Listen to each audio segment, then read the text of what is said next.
ज्ञान व्यापी की साधना के लिए, दुर्भाग्य से वो ज्ञान व्यापी आज लोग उसको दूसरे शब्दों में मस्जिद कहते हैं, लेकिन वो ज्ञान व्यापी साक्षात विश्वनाथ ही है। जिस ज्ञान व्यापी की उपासना के लिए आचार्य शंकर जब अपने अद्वैत ज्ञान से परिपूर्ण होकर के आगे की साधना के लिए वे काशी में आए, तो काशी में साक्षात भगवान विश्वनाथ ने उनकी परीक्षा लेनी चाहिए।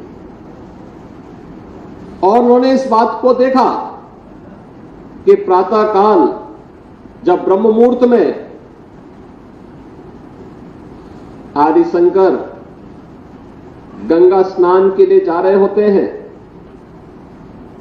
तो वह सबसे अछूत कही जाने वाली एक सामान्य व्यक्ति के रूप में वह उनके मार्ग के सामने खड़े हो जाते हैं।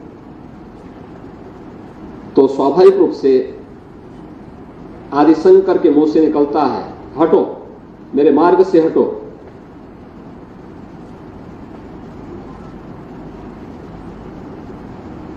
तो सामने से जो चंडाल होता है वह एक प्रश्न पूछता है कि आप तो अपने आप को अद्वैत ज्ञान के मर्मज्ञ मानते हैं, आप किसको हटाना चाहते हैं? आपका ज्ञान क्या इस भौतिक काया को देख रही है, इस भौतिक काया के अंदर बसे हुए ब्रह्म को देख रही है? अगर ब्रह्म सत्य है तो जो ब्रह्म आपके अंदर है वही मेरे अंदर भी है।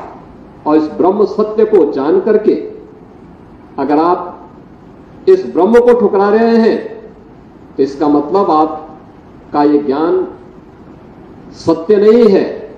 तो उन्होंने, वे भौचक थे, एक चंडाल के मुंह से इस प्रकार की बात। उन्होंने कहा कि आप कौन हैं, मैं जानना चाहता हूं। उन्होंने कहा कि जिस ज्ञान व्यापी की साधना के लिए, दुर्भाग्य से वो ज्ञान व्यापी आज लोग उसको दूसरे शब्दों में मस्जिद कहते हैं, लेकिन वो ज्ञान व्यापी साक्षात विश्वनाथ ही है। जिस ज्ञान व्यापी की उपासना के लिए आप केरल से चल करके यहां आए हैं, मैं उसका साक्षात स्वरूप विश्वनाथ हूं।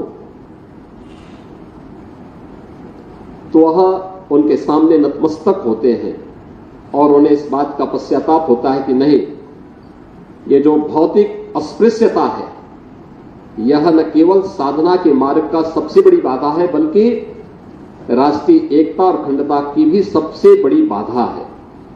और इस बड़ी बाधा को अगर हमारे समाज ने समझा होता तो देश कभी गुलाम नहीं होता।